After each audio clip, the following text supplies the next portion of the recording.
Okay mga idol, magandang hapon po sa lahat. So, ngayon ituturo naman natin sa inyo paano gawin yung mga trending ngayon, yung tinatawag na figurine collection. Siguro marami na sa mga friends ninyo ang meron na yung picture na parang nasa mesa nyo pa. Ano siya, figurine collection tawag dyan, no? So, para makagawa ka na rin, so ituturo ko sa inyo, napaka-basic lang yan, madaling-madali lang yan. Sundan nyo lang itong video natin at huwag nyong kalimutan i-share, subscribe yung ating channel. Okay, so sundan nyo. Ang first step nyo is punta kayo sa Google. Siyempre, dapat may data connection, naka-wifi kayo or load yung gamit nyo, no? So, dito kayo pupunta sa Google nyo. So, hindi yan siya apps ha. Sundan, napakadali lang yan.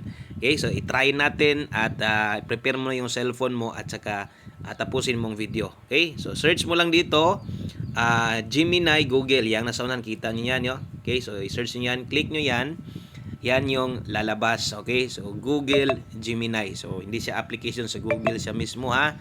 Tapos ang next step mo is i-click mo lang yan siya.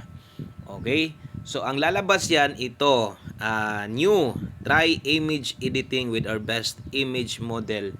Okay, so ang next step mo, tingnan mo dyan sa baba, meron dyang Ask Gemini, merong plus sign at saka merong settings na sign at saka may parang yung mic dito sa gilid, no? So ang i-click mo dyan, itong plus sign. Gumawa ka na rin kasi marami nang gumagawa nito. Yung iba parang may sasakyan, may motor, no? So itong gagawin natin.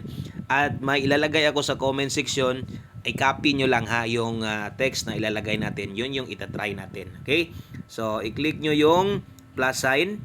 Okay? Pagkatapos may lalabas camera, upload files, add from drive. So pinaka best dito, select nyo yung upload files.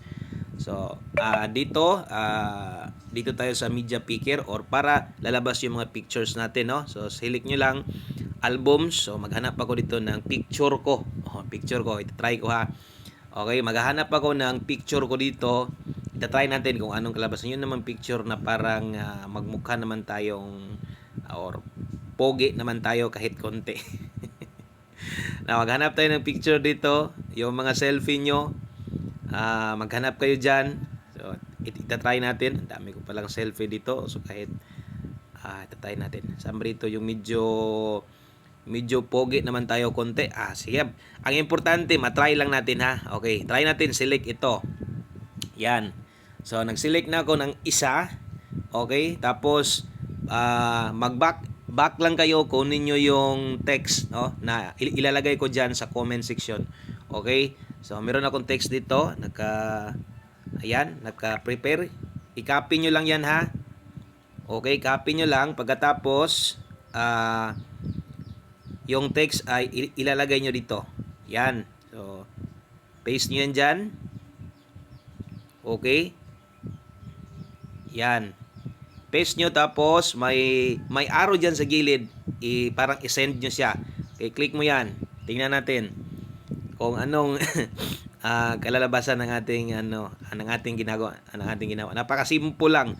Saan na ba yung mukha ko? Mukhang nawala. Tingnan natin. Madali lang yan siya ma-generate yung image. Now, pag malakas yung signal mo, madali lang yan. Ayun. Tingnan natin. Ayun. Lumabas na ako.